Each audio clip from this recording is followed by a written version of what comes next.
La la la la la. C1D. Hey there, Andrew. C1D Paintball, look at this.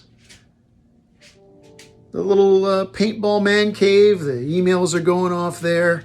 It's like the old days, my old intros to videos for C1D. Okay, I've been having fun recently, as you might have noticed, using AI, typing things that actually happened and a couple of stories that didn't, but there's some real stories that happened with C1D.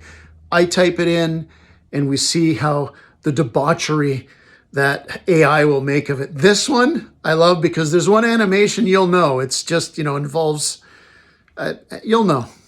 It's funny. It's all about having fun. AI is great for a lot of things. I won't go into that debate. Not so good with other things.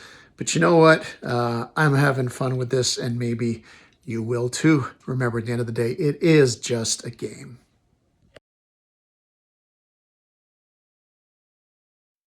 The Crimson Ledger at Warzone. The air in the mountain pass was thin and tasted of pine and wet dirt.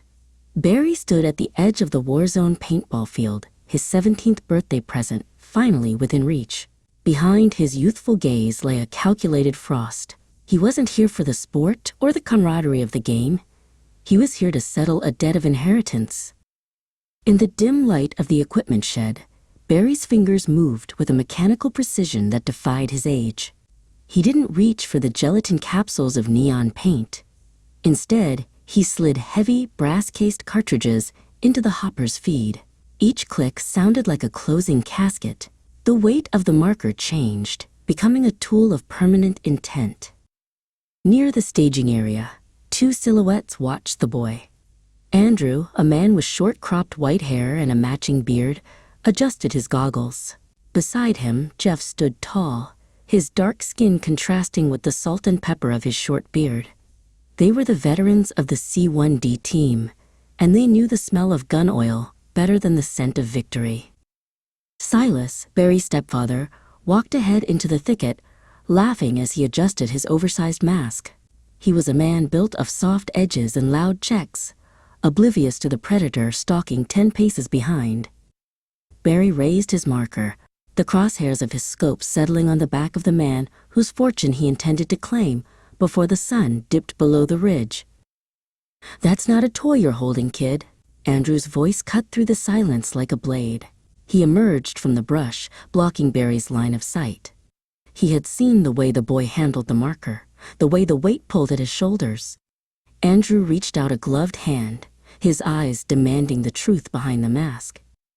Barry didn't hesitate. The birthday boy's finger squeezed the trigger. A thunderous crack shattered the mountain's peace, a sound far too sharp for compressed air. The real bullet tore through the air, striking Andrew's tactical mask. The plastic didn't just crack, it disintegrated in a spray of red and crystalline shards. As Andrew slumped against a moss-covered oak, Barry turned to finish the job. But a shadow longer than the trees fell over him. Jeff appeared from the darkness behind a cluster of pines, moving with a silence that shouldn't belong to a man of his size. In his hand, the dull gray of a paintball marker had been replaced by the cold, unforgiving steel of a samurai's sword. The movement was a single, fluid stroke of obsidian light. Jeff swung the blade with the practiced ease of a reaper. The steel sang a high, lonesome note as it passed through the air and through the center of Barry's ambition. The boy who wanted everything was suddenly divided by the very violence he had invited into the woods. Jeff stepped over the remains and knelt by the wounded Andrew. He didn't offer a hand, only a hard stare. "Suck it up," Jeff growled, his voice a low rumble of gravel. He pulled a purple smoke grenade from his vest and struck the igniter.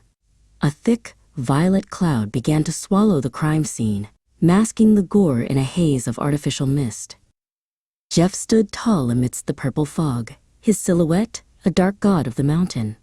He raised his voice, a final decree to the trees and the dying light. "My field, motherfucker. If there is killing here, I'll be doing it." Silence returned to Warzone, save for the distant sound of an office printer. It was already drafting the paperwork for the field's astronomical new insurance premiums.